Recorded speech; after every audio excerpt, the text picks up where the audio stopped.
সম্মানিত শুধু লাইলাতুল বারাত পালন করবেন আপনারা, বুঝতে পারছেন? লাইলাতুল বারাতের কথা কোরআন কারীমে আল্লাহ বলেছেন, ইন্না আনজালনাহু ফি লাইলাতিন মুবারাকা। আয়াতের ব্যাখ্যায় মুজাহিদ, কাতাদা, ইমামে সুদ্দি, পরবর্তীতে ফখরুদ্দিন রাজি, ইবনু কাসির, আল্লামা ইসমাইল হাক্কি, তার সবাই তাফসীর করেছেন ইন্না আনজালনাহু ফি লাইলাতিন মুবারাকা আই ফি লাইলাতি নিসফি শাবান। নিশ্চয় এই কোরআন আমি অবতরণ করেছি শাবান মাসের মধ্যরাতে। সুবহানাল্লাহ বলেন। 15 শাবান রাতে, 15 শাবান রাতে, অর্থাৎ 14 শাবান দিবাগত রাত, 14 শাবান। তো কোরআন নাজিল হয়েছে লাইলাতুল বারাতে, ঠিক কি না? এই জন্য এই রাতের মর্যাদা এত বেশি। রাসূলুল্লাহ সাল্লাল্লাহু আলাইহি ওয়াসাল্লামের অনেক হাদিস আছে। রাসূলুল্লাহ সাল্লাল্লাহু আলাইহি ওয়াসাল্লাম, হযরত আয়েশা রাদিয়াল্লাহু তাআলা আনহা, তিনি বলেন একদিন রাতে দেখি আল্লাহ রাসূল বিছানাতে নাই। তখন আমি আল্লাহ রাসূল সাল্লাল্লাহু আলাইহি ওয়াসাল্লামকে খুঁজতে খুঁজতে দেখি আল্লাহ রাসূল জান্নাতুল বাকিতে জিয়ারত করতেছেন। তখন রাসূলুল্লাহ সাল্লাল্লাহু আলাইহি ওয়াসাল্লামকে হযরত আয়েশা বললেন, ইয়া রাসূলুল্লাহ, কুলতু ইয়া রাসূলুল্লাহ ইন্নী জানানতু আন্নাকা আতাইতা বা'দা নিসাইক। আমি ভাবছি আজকে আপনি আমার ঘর ছেড়ে অন্য কোন স্ত্রীর ঘরে গেছেন। আল্লাহ রাসূল বললেন, আয়েশা, বিষয়টা এমন না। ইন্নাল্লাহ আযজা ওয়া জাল্লা ইয়ানজিলু লাইলাতান নিসফি মিন শাবান ইলা সামাঈদ দুনিয়া ফায়াগফিরু লি আকসারা মিন আদাদি শা'রি গানামিকাল। আল্লাহ তাআলা শাবান মাসের 15 তারিখ রাতে, নিসফে শাবানের রাতে আরশ আজিম থেকে প্রথম আকাশে নামেন। এই নামাটা জিসমান বলা যাবে না, অর্থাৎ বিশেষ রহমতের নজর দেন।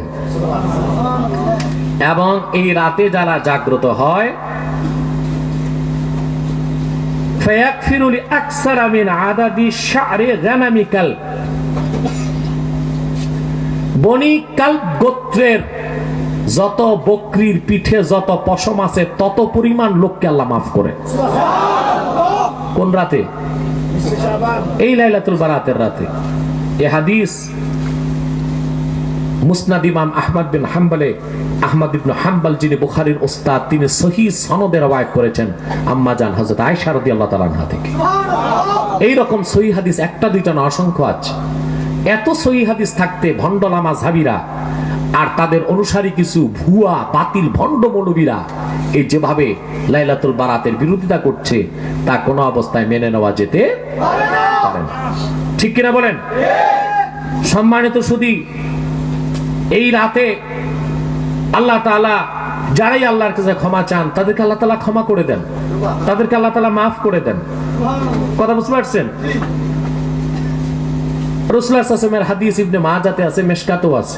রাসূলুল্লাহ সাল্লাল্লাহু আলাইহি ওয়াসাল্লাম উম্মতকে বলেছেন, যে ব্যক্তি এই নিসফে শাবান, শাবান মাসের 15 তারিখ দিনে রোজা রাখবে, রাতে নামাজ পড়বে, গুফিরা লাহু মা তাকাদ্দামা মিন যামবি, তার জীবনের পিছে সব গুনাহ আল্লাহ মাফ করে দিবেন। যা ইবনে মাজাতে আসছে মূল হাদিস, মিশকাতেও আছে। তারপরে যদি এই ভণ্ডরা বলে শবে বরাত বলতে কিছু নাই, তাহলে বোঝা যায় আল্লাহ রাসূলের উম্মতের সাথে দুশমনি করছে তারা, যেন উম্মতে মুহাম্মদী বেহেশতে যেতে না পারে। কিন্তু তাদের সুরতটা কি? নেক সুরতের ভ্যাক, নেক সুরতের ভ্যাক। তারা মানুষকে নেক কাজ, ভালো কাজ থেকে দূরে সরাবার জন্য এই জঘন্য কাজগুলো করে যাচ্ছে। ঠিক কিনা বলেন? সম্মানিত সুধী,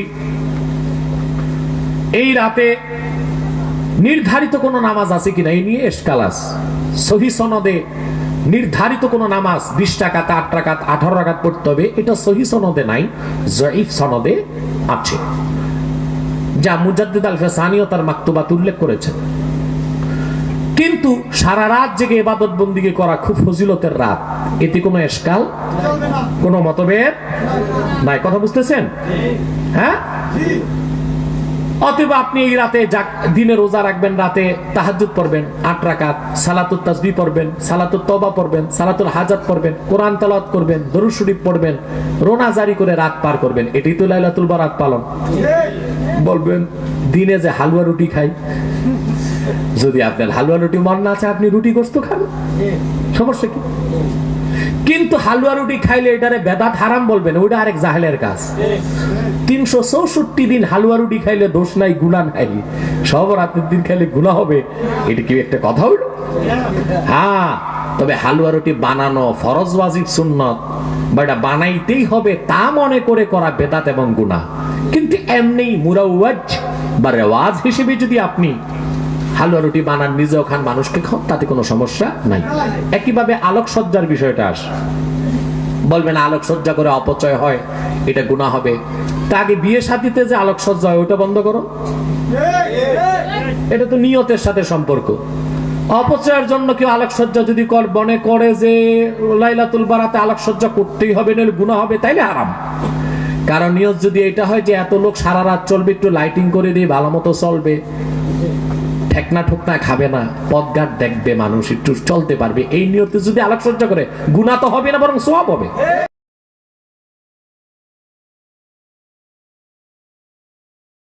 লাইলাতুল কদরে আল্লাহ পাক কোরআন নাজিল করেছেন, আর লাইলাতুল কদর রমজান মাসে, এটা বুঝতে কারো সমস্যা নেই। কিন্তু লাইলাতুল মুবারাকা, যেটাকে আমি বলেছি নিসফে শাবান বা শাবান মাসের 14 তারিখ দিবাগত রাত, নিসফে শাবান যেটাকে লাইলাতুল বারাত বলা হয়, শবে বরাত বলা হয়, সেই দিন আল্লাহ কোরআন নাজিল করেছেন। এটা আমি কোন অর্থে বলেছি সেটা আমার আলোচনায় ব্যাখ্যা দেয়া আছে।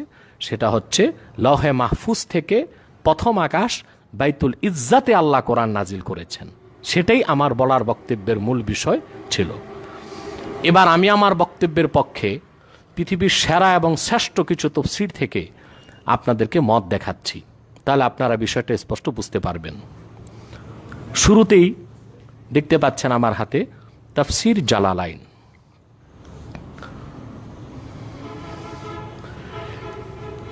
উলুমে কোরআনের যে কিতাবগুলো আছে পৃথিবীতে, বিশেষ করে ফান্নুল আফনান ফি উলুমিল কোরআন, অন্যান্য উলুমুল কোরআনের কিতাবগুলোতে পৃথিবীর সেরা সব তাফসীরের মধ্যে প্রথম নাম্বারে রাখা হয়েছে তাফসীর জালালাইনকে। এটা এতটা মাকবুল এবং মাশহুর এবং গ্রহণযোগ্য তাফসীরের কিতাব। হাফেজ জালালউদ্দিন সুয়ুতী রাহমাতুল্লাহ কি ব্যাখ্যা করেছেন দেখুন। ইন্না আনজালনাহু ফি লাইলাতিম মুবারাকা, নিশ্চয় কোরআন আমি নাজিল করেছি মুহাম্মদ সাল্লাল্লাহু আলাইহি ওয়াসাল্লামের উপর বরকতময় রাতে। তিনি দুটো মত তুলে ধরেছেন, হিয়া লাইলাতুল কদর, সেই লাইলাতে মুবারাকা বা কোরআন নাজিলের রাত হলো লাইলাতুল কদর। সঙ্গে আবার উল্লেখ করেছেন আও লাইলাতুন নিসফে মিন শাবানা, কিংবা সেটা শাবান মাসের 15ই শাবান, অর্থাৎ শবে বরাতের দিন। নাজালা ফিহা মিন উম্মিল কিতাব মিনাস সামাইস সাবিয়া ইলা সামাইদ দুনিয়া, এই রাতেই লৌহে মাহফুজ থেকে কোরআন প্রথম আকাশে বাইতুল ইজ্জতে অবতীর্ণ হয়েছে। তাহলে মতটি আমার নয়, যুগশ্রেষ্ঠ আলেম ইমাম জালালউদ্দিন সুয়ুতী এ মতটি উল্লেখ করেছেন। তা দুই মতের মধ্যে সামঞ্জস্য কি? সামঞ্জস্য হলো লাইলাতুল মুবারাকা বা শবে বরাতে লৌহে মাহফুজ থেকে কোরআন প্রথম আকাশ বাইতুল ইজ্জাতে এসেছে, আর লাইলাতুল কদরে বাইতুল ইজ্জত বা প্রথম আকাশ থেকে ১৫০০ বছর আগে নূর নবী মুহাম্মদ সাল্লাল্লাহু আলাইহি ওয়াসাল্লামের উপর কোরআন অবতরণ শুরু হয়েছে। তাহলে দুটি কথার মধ্যে কোনো বৈপরীত্য নেই, বরং একেবারেই সামঞ্জস্য রয়েছে।